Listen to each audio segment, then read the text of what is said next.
บักอายนี่บ่แม่นยังบ่ทันตื่นนอนซ้ำบ่เนาะเบิ่งสิเปิดโทรภาพเบิ่งก่อนนะมื้อนี้บ่ได้เบิ่งข่าวมื้อนี้ก็หลายมื้อหลายวันแล้วเด้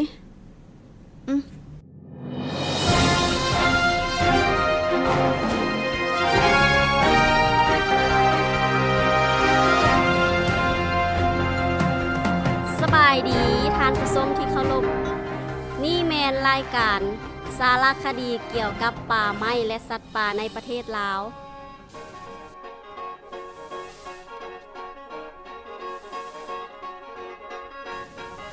สบายดีท่านผู้ชมที่เคารพป่าไม้และสัตว์ป่าในประเทศลาวปัจจุบันกำลังลดน้อยถอยลง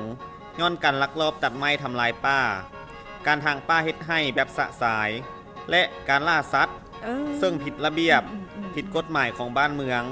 ซึ่งบ่เพียงแต่เฮ็ดให้สภาพแวดล้อมระบบนิเวศและชีวิตการเป็นอยู่ของประชาชนมีการเปลี่ยนแปลงไปในทางที่บ่ดีการเสื่อมโทรมของป่าไม้แม่นปัญหาที่ใหญ่หลวงอยู่อาซีตะวันออกเฉียงใต้ในประเทศลาวของพวกเฮาการเจริญเติบโตของป่าไม้แม่นอย่างซักซ้าซึ่งตามทิศทางเปลี่ยนแปลงไม้ของคันถึงได้วางแผนและมีเป้าหมายอย่างเป็นระบบโดยเฉพาะแม่นเวียกงาน3สร้างที่ได้เฮ็ดผ่านมาแล้วแม่นต้องได้สืบต่อตีราคาประเมินผลทอดถอนบทเรียนจุดดีจุดอ่อนและจัดตั้งปฏิบัติให้ได้ตามคาดหมายซึ่งนับแต่นี้จนฮอดปี2020จะฟื้นฟูความปกคลุมของทรัพยากรป่าไม้แม่มันธรรมชาติให้ได้ 70% แม่มันเลย และมีการจัดสรรเขตป่าผลิตมี เป็นห กา ยั รง ป ล่ะ ลูกป่าทดแทนซึ่งล้วนแต่เป็นบนตอบสนอง เจ้ากระดาษเนาะ ของสังคม อันโทรภาพ ตอบ พัน สน นะ องไม่พรรวม คือ ไป มา ถึง เปิดดังเอาแท้เอาว่า ด้านทืนฮอน เจ้ากระพรเสียงลุงเด็ดจี้ เศรษฐกิจดังนั้นพวกเขาต้องช่วยกันอนุรักษ์ ห่อข้าวห่อน้ำของข่อย รักษาผืนป่า เจ้าเกี่ยวไม่ข่อยแล้ววะ ให้มีคามอุดมสมบูรณ์ อ้าวมื้อนี้แม่นเจ้าสิไปไสอีกล่ะโอ้ยเมื่อวานนี้เสี่ยวบุญจันทร์โทรมาสวนคนนี่ไปเลื่อยไหมไปยิงฟันพูนอยู่ฝากคูเบื้องนั้นพูนน่ะเท่าก็จังสละแต่ละมื้อละบ่อยู่เฮือนอยู่ศาลเฮ็ดเวียกอันเฮ็ดงานซอยข่อยเด้เจ้าสิไปเลื่อยไหมไปยิงสัตว์ป่าจังใดหันเจ้าเบิ่งดูหั่นน่ะมีหยังข่าวโทรภาพเพิ่นก็บอกห้ามบ่ให้พากันไปตัดไม้ไปล่าสัตว์เพิ่นหิงห่วงแห่งห้ามจักเลยเจ้าหน้าที่เพิ่นจับมาแล้วเจ้าสิเฮ็ดจังใดโอ้ยก็ย่าเพิ่นเห็นไหมโอ้ยเนาะเฮ็ดหยังก็บ่คือบ้านคือเมืองเพิ่นเด้โอ้ยเสาเจ้าอย่าเว้าหลายบุ้ยไผมาจับดอกเฮาก็ลักไปตัดไปยิงสัตว์ป่าเอาตัวแล้วก็สิช่วยเพิ่นฮู้อันตัวเท่านี่ห่อเข้าข่อยอยู่ใส่เอามาหันเด้อยู่แจ้ฝ่าเฮือนหันเห็นบ่นี่น่ะเอาปึ๊บนี่เสี่ยวก็โทรมาแล้วเด้นี่เห็นบ่นี่ฮัลโหลยังไดเสี่ยวยังไปเจ้าก็บ่มีฟังเออเฮาก็ท่าตัวอยู่เฮือนนี่ล่ะปานใดสิมาเครื่องคองมันวะอุ้ยเกี่ยมมืดแล้วเท่าเกี่ยมมืดแล้วได้โอเคเสี่ยวโอเคแปลว่าตกลงเนาะมาโอ้ยเนาะแม่เอาของกันแน่แม่ของกันแน่อ้าวอันนี้ก็อีกผู้นึงได้ไม่ลูกสิไปใส่เกาะโอ้ยเขาสิออกไปลินกันมูนี่นะจักหน่อยมูเขาสิมาครับไปไว้แน่เขาของกันแน่แม่โอ้ยแม่ลูกสิไปเล่นให้มันเสียเงินเสียคำให้อย่างลูกเอ้ยเฮ็ดเวียกซอยแม่นี่นะโอ้ยอีแม่ก็ได้เนาะไว้เนี่ยโอ้ยลูกเอ้ยมาเอาทำนี่วะสิพอน่ะโอ้ยอีแม่ก็ได้เนาะเอามาอีกอ้าวลูกหันไป50,000นั่นเอามาเอาไปเฮ็ดอีหยังหลายแท้โอ้ยเท่าเอ้ยเขี่ยวให้มันทำแม่เจ้านี่ก็ได้แนวไว้หนุ่มเขาก็อยากไปเที่ยวหั่นเที่ยวนี่ล่ะบ่เจ้าก็ได้โอ้ยจะไม่ให้ทายกันดีเนาะไว้แน่แม่มามูเขามาแล้วน่ะเอามา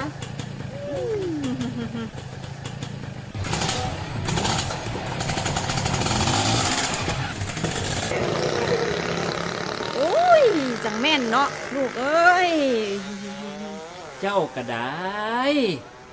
นี่สู้เป็นคนมักเว้ามักว่าหลาย อันแนวไว้หนุ่มนะเขาก็อยากไปเที่ยวหั่นไปเที่ยวนี่สันตัว ก็สิบ่ให้คอยเว้าจังใดแต่ละมือมีแต่ไปลิ้นน้ำหมู่น้ำคู่ขี่รถจักรอันนั้นน่ะ ซิ่งไปแล้วก็ซิ่งมาบ่มีเบิ่งบ่ทำบทเรียน แล้วจังใดมันสิเรียนได้น้ำเขาจักหน่อยเกิดอุบัติเหตุมาแล้วสิเฮ็ดเจ้าใดฮะ จังสิแหละมันค่อยเมื่อยนะพวกเจ้าเดเนาะ เสามันอยู่เฮือน เจ้ากับมิแต่จมมิแต่ว่าให้มันเอ๊ะ มันเป็นตาเบ้าน่ะ ฟังเสียงรถนี่มันบ่เป็นเสียบุญจันทร์มาละวะนี่ สบายดีไปเสียว จังไรเฮ้ย ไปติมันสวยอะไรนี่นะไปเพื่อไปหอดพระสิมือสิคำซ้ำซะ ไปเสียวเฮากระท่าตัวยุ่ยแหละเฮาห่อเข้าผู้เดียวฟ้าวหลายจะตกคันใดตายเห็นแล้วเลยนี่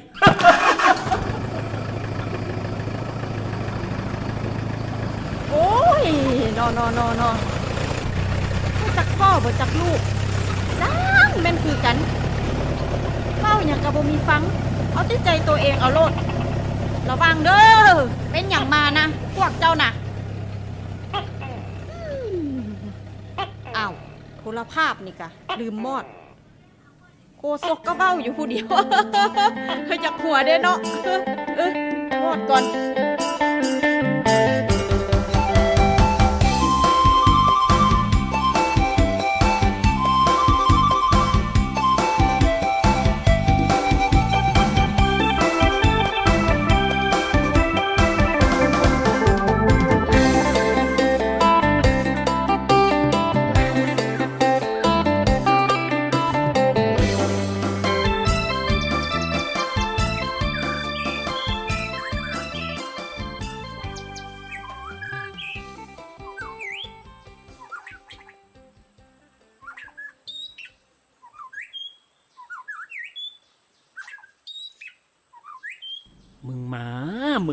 มึงยับเข้ามาโลดกูสิยิงมึงให้เบิ่ง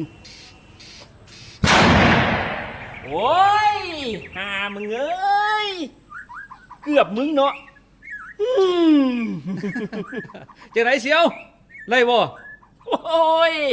เกือบได้กวางเมื่อกี้นี่นะเสียว โอ้ พูดผิดน้อยเดียวนึงนะเสียวเอ้ย เสียวมันไหนสักกระบอกเนาะ จังหวะนี่แล้ว ปาทิโทเสียว หึ หันตัวเห็นบ่แม่นต้นหยังมักใหญ่ๆหั่นน่ะ โอ้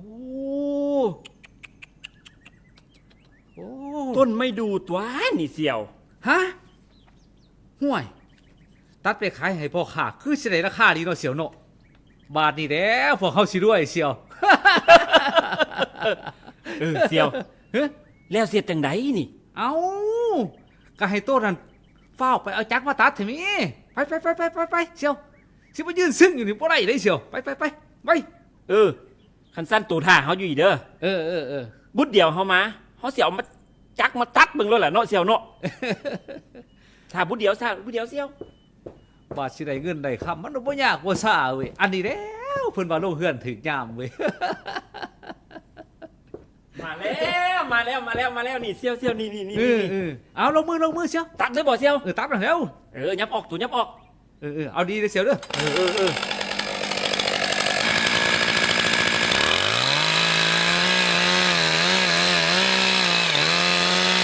หยุด ฮะ ระวังอาวุธลงนี่เป็นเจ้าหน้าที่ตำรวจป่าไม้พวกเขาเราไม่หมดแล้ว ขอให้พวกเจ้ามอบตัวเดียวนี้ ฮะเจ้าหน้าที่ไปเชียว จับ มึงไปพุ่น เฮ้ย เอาไปเชียวไป เอามึงหนีพุ่นกูสิมาพี่โอ้ยชุแลน้ำต้นไปพุ่นโอ้ย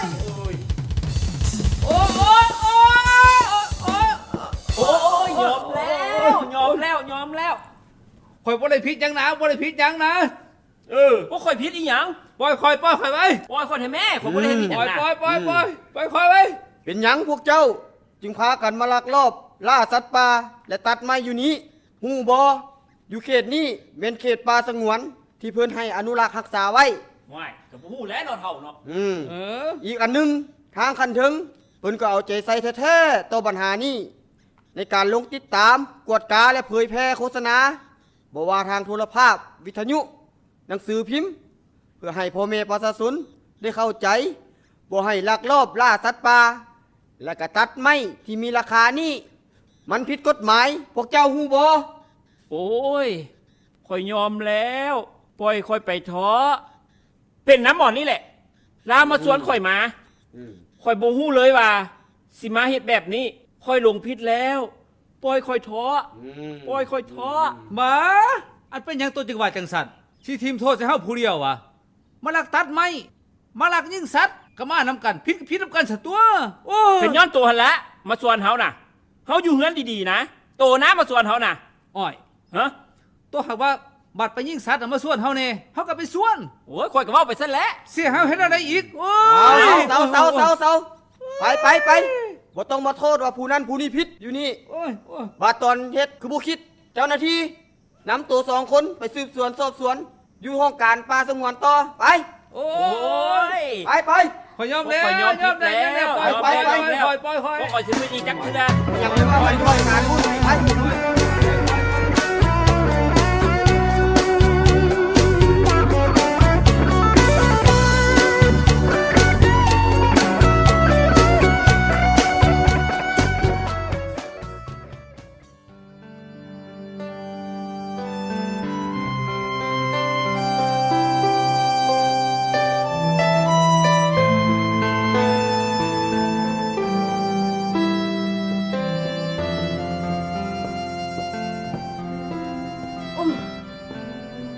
โอ้ยเมื่อยเด้มื้อนี้นะจักว่าเป็นจังไดโอ้ยบักอายเอ้ยบักอายอ้าวบ่มีไผอยู่เฮือนซะมานี่เฮ้ย